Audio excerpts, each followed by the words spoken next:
Good morning. It's Friday the 25th of June and we thought we'd be outside today. Slightly different weather to yesterday and we've got umbrellas at the ready and hopefully it won't be too windy, but we thought now that the wheat is beautifully tall, we thought it was quite nice to be out here. Nearly up to our shoulders. So and you may remember some of the earlier start the days at the beginning of the year where this field was completely at ground level, just earth, and now it's nearly ready for harvest. Yeah, and hopefully, if you've not joined us at Start the Day before, that is the cathedral, Southwell Minster behind us here, not very far from where we live. We live in a house that's just down, very close to the Minster.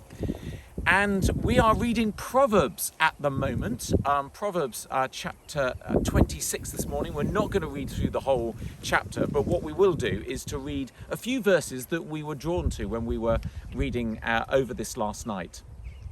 And the verse that I was particularly drawn to was verse 22, and it goes like this: "The words of a gossip are like choice morsels; they go down into the inmost parts." And I just felt they're all incredible, and it was very hard to sort of. They're quite humorous, some of the ones in this chapter. Very you have humorous, to read them so through. Do read it. And I just felt this was a warning to be very careful what you say and to whom. You don't want to hold back, but you just to be aware and to be wise. There are times when it's right to hold back and not join in with a conversation that's really only gossip, or something that seems clever on the surface, but there's malice behind it.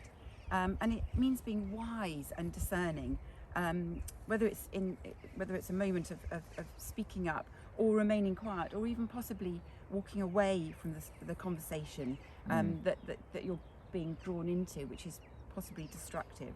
So that was the one that the verse, but also alongside that, verse 17, and it says, "Like one who grabs a stray dog by the ears is someone who rushes into a quarrel not their own."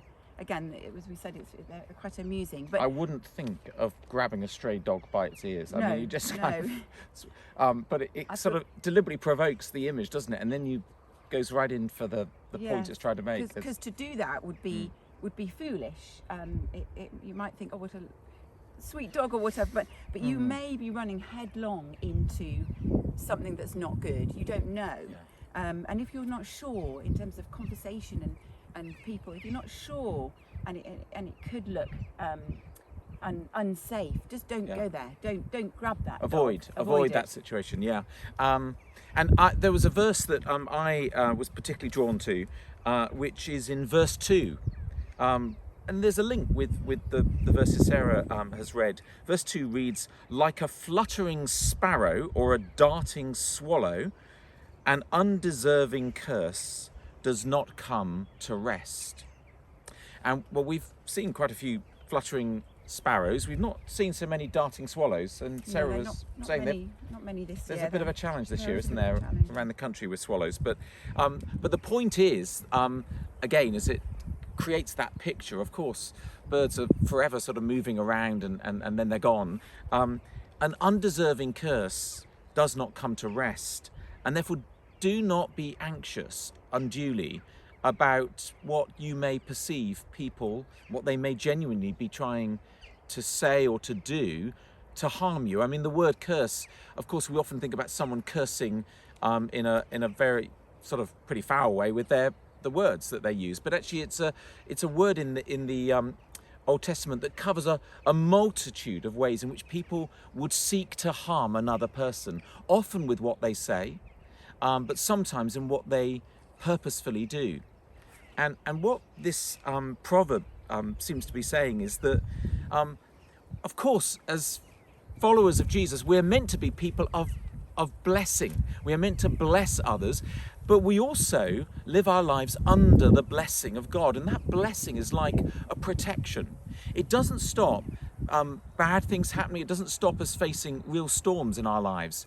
It doesn't stop other people's words or their actions deeply harming us. But we know in the end, when you look at it from the perspective of God's eternal goodness, that his blessing cannot be removed from us. And sometimes you hear people saying maybe kind of, I think I must have a curse on me. They generally tend to say that in a kind of jokey fashion, though some people sometimes wonder when bad things happen, maybe there's something that's against me. Well, what this proverb is saying is that like the sparrow, like the swallow, they'll be quickly gone, so don't be overly anxious. And that can be hard at times. It really can be, when you feel someone's really working against you and seeking to do you harm. But trust in the protection of God's blessing, which of course flows above all through Christ and from the cross. And that blessing, nothing and no one can remove, whatever we face. And that may be an encouragement for some this morning who may just feel beleaguered, or they feel they're sort of that someone's trying to do them harm, maybe just fearing that the things they're saying are diminishing or hurtful. And well, think about the sparrow and the swallow and how quickly they're gone, and remember the blessing that God has placed over you. So let's come to prayer. Dear Lord, help us to use words that are kind and build others up, to have wisdom in our conversations and be like a fountain of blessing that flows to others throughout our day.